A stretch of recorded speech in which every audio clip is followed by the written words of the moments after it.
Hey, welcome back to another video from Handyman University. My name is Brendan. Today's video, we're going to be talking about what should you be doing during the slow times in your business.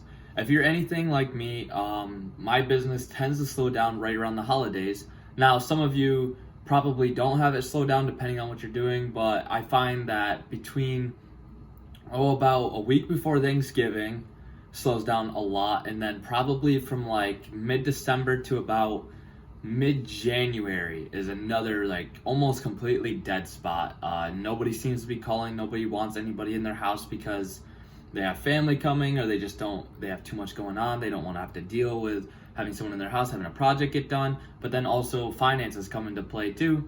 They are putting out a lot of money for traveling or buying gifts and all this other stuff, and they don't want to go ahead and just add another expense on top of that. And so a lot of it gets pushed to the New Year's.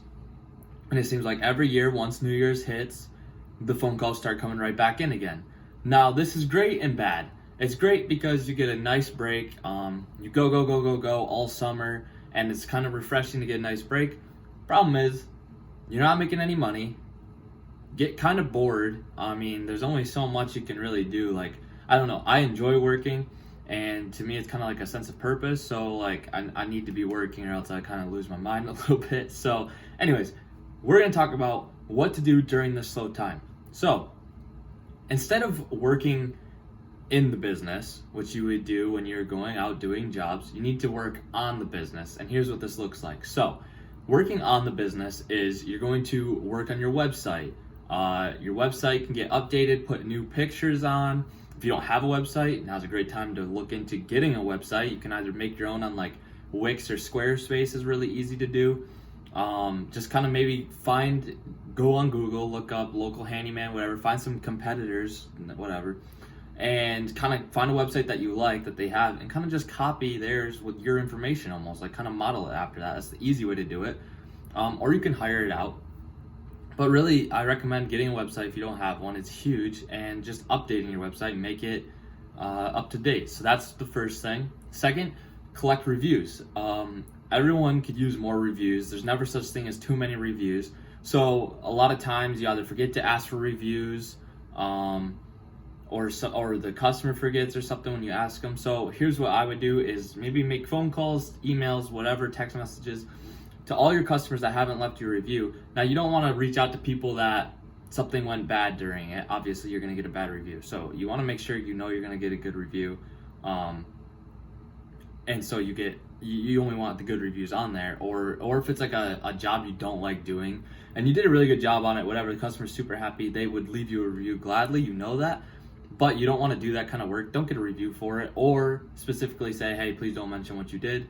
But that's kind of, so just something like that. Reach out to them, ask for a review, maybe offer some kind of incentive. I do like a coffee mug with a Dunkin' coffee bag or just a Dunkin' gift card inside of it or whatever, and that seems to be working pretty well so far. So just offer maybe a little something like a $10 gift certificate, something to compensate them for their time, so they'll be more apt to leave you a review and a good review. Thirdly is organize your tools, your garage, your trucks, your vans, whatever you got.